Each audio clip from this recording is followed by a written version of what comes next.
Well, here we are in May. It is National Foster Care Awareness Month. There are more than 420,000 children in foster care across the country, nearly 18,000 foster children here in Illinois. Ada S. McKinley Community Services is a center that offers many services, including information on foster care. So joining us now is Kurt Holderfield. He's the Senior Vice President of Child Development and Youth Services there. Thanks for joining us today.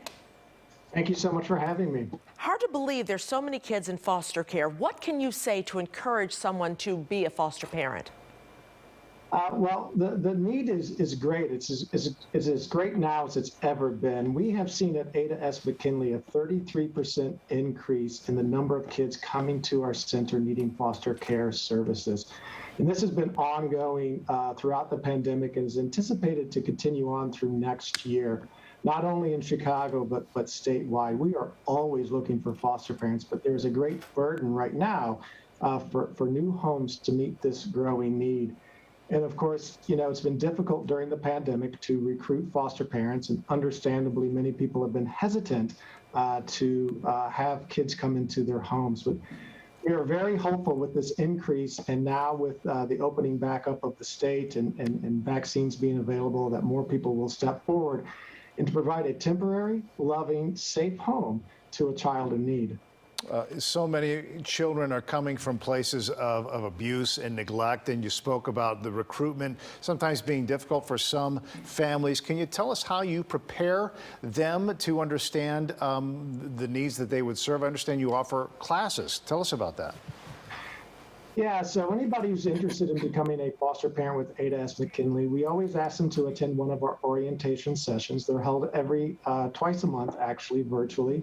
If they want to continue on from there, one of our licensing specialists will visit you in your home to make sure that your home is safe and appropriate, walk you through the steps that you will undertake. There's a background check, of course. And then there are intensive trainings that go on for 3 to 4 months.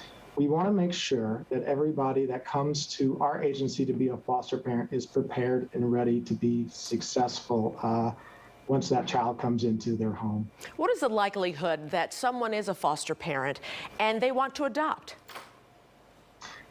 Yeah, so we service children of all ages, and foster care is supposed to be temporary. Children shouldn't stay in foster care any longer than need be. Our goal usually is to reunite them with their families whenever that's possible and safe. Another option is adoption. We have some families right now who are going through that process to adopt their child that they've been caring for the past year. And we have parents also that work with the family of origin in helping that child to return back to their parents. So there are different options available to anybody who wants to parent and care for a child in need. You know, for Kurt, somebody who may be watching right now and may be sitting on the fence, can you kind of speak to them personally about the sense of enrichment and love that kind of goes back and forth between, you know, children and these foster families? Absolutely. We have foster parents that come to us from all over. Some are empty nesters who are looking just to give back and have extra space in their home. Some are single parents. We've had foster parents that have been with us for a number of years and have fostered many children. Like I said, some have adopted. We hear wonderful stories all the time about how people's lives have been enriched, not just the child, but the foster parents as well, and that sense of being able to give back and invest in a child's life.